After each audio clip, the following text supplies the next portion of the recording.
Hey everybody, taking a break from the woods and hunting for obvious reasons. It's cold, been working too much. Me and my brother haven't had a chance to go out and do much.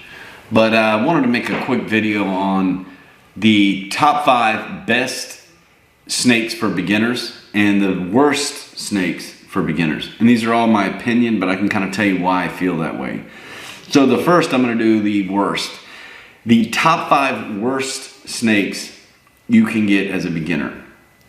Number 5, a red-tailed boa. Now, I know, red-tailed boas, a lot of people have them. They're great snakes. I'm not going to down the red-tailed boa, but for beginners, I feel like they're not good for beginners because one of the main reasons is they get a lot bigger than people expect or anticipate.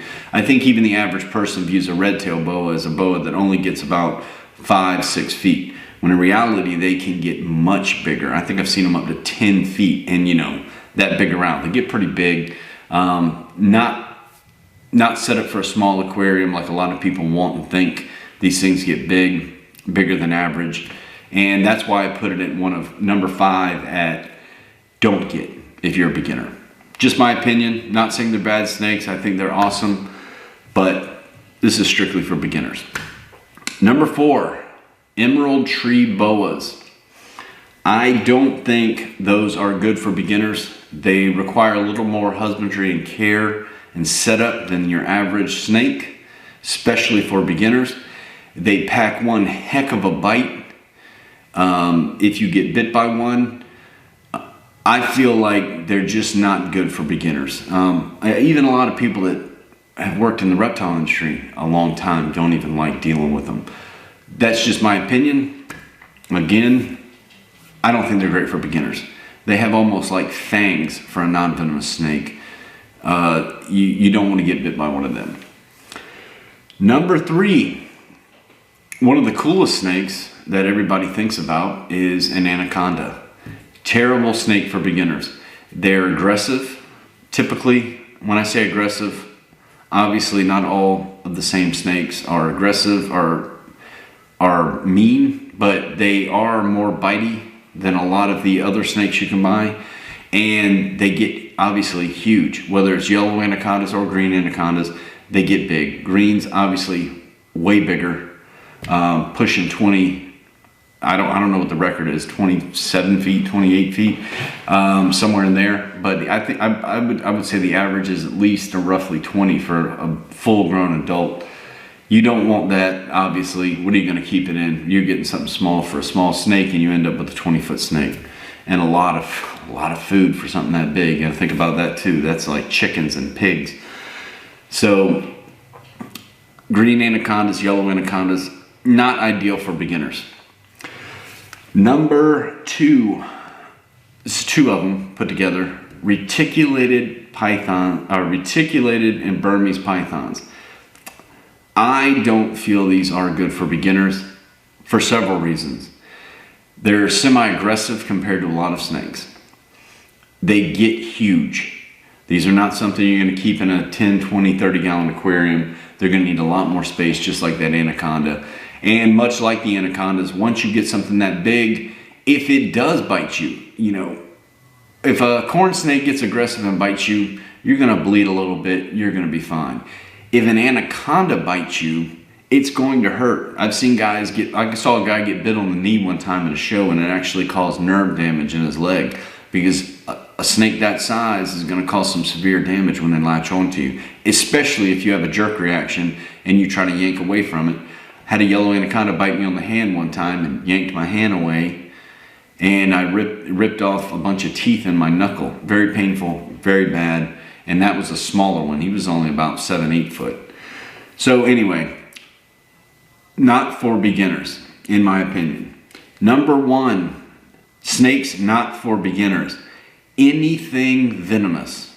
Any snake venomous, obviously not for beginners. Reason for that, pretty obvious. They're venomous. They will kill you or seriously injure you. And if you've never owned a snake before, don't consider getting a venomous to be your first snake. That's just not intelligent. It's not the right thing to do. It's not the smart thing to do. You're putting your life at risk. That is my top 5 worst snakes to get for beginners. Cut it. So, top 5 best snakes for beginners. Now I chose these 5 because I feel like these 5 all show the same kind of characteristics. They're easy to keep, they're not considered aggressive, they're smaller, and I stress smaller because I feel like a lot of people buy reptiles as babies and they assume these snakes are going to stay babies. That goes for turtles, tortoises, and anything. They assume they're going to stay small and they get too big and they can't take care of it, they can't handle it, they can't feed it. It's another thing. You know, rats and mice aren't cheap, especially when you get into the big stuff like burms and retics and all that stuff, and you're starting to feed rabbits and baby pigs. That stuff's not cheap over a long period of time. So here's the top 5 things, in my opinion. There's so many more, but a lot of these are readily available. They're easier to find. They're easier to find things online about how to take care of them really easy.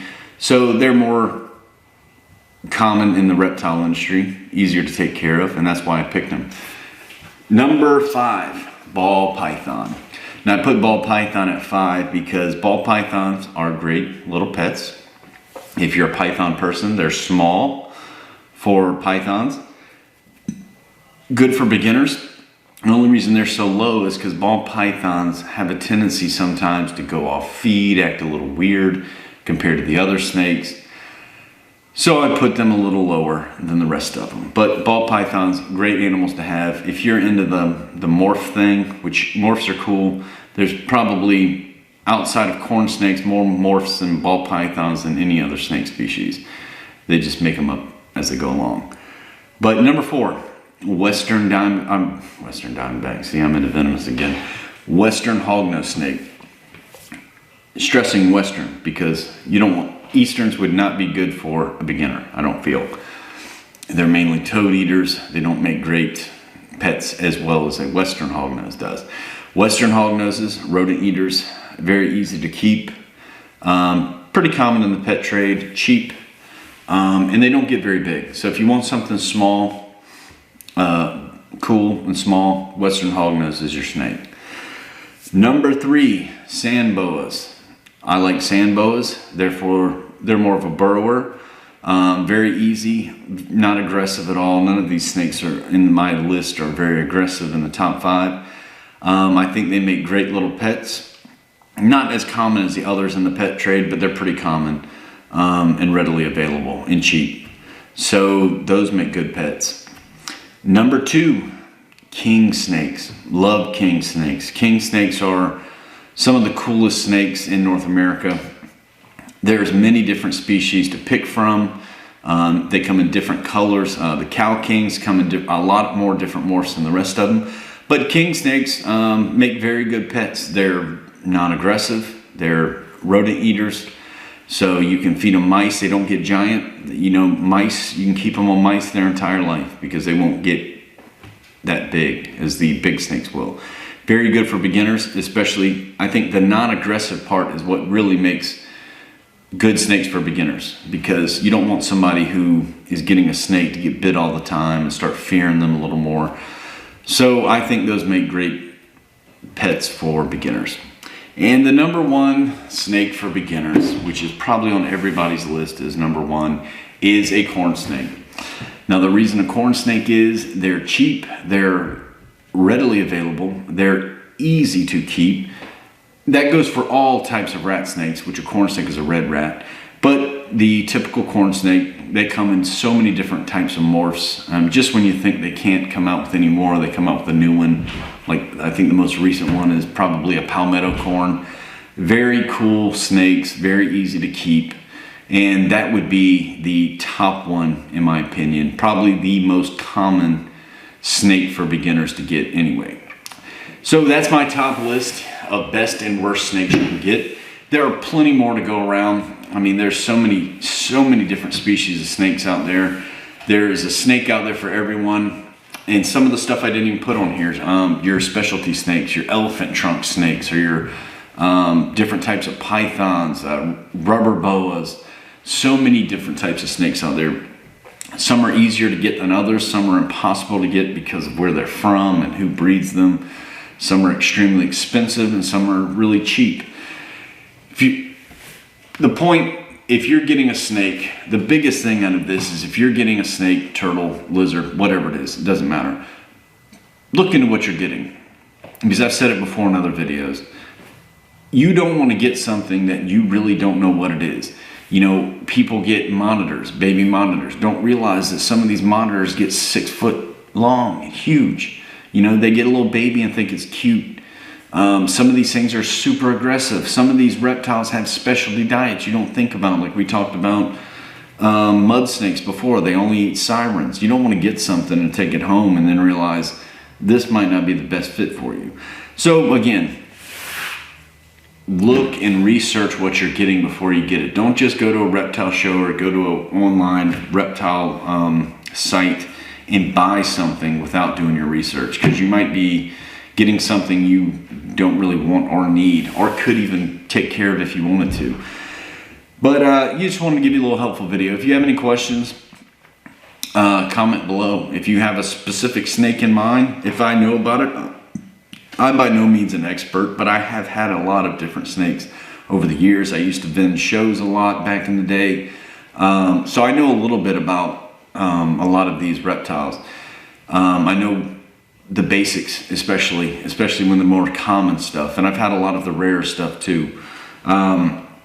If you have any questions, put it below. There's plenty of snakes out there, and I'd be happy to help, and hopefully this did help you a little bit. Thank you for watching, and obviously like and subscribe, and hopefully as soon as it warms up we'll be out doing a little bit of hunting. Expected to go to Florida this year and do a little hunting trip there, so hopefully have some more content here soon. Thank you for watching.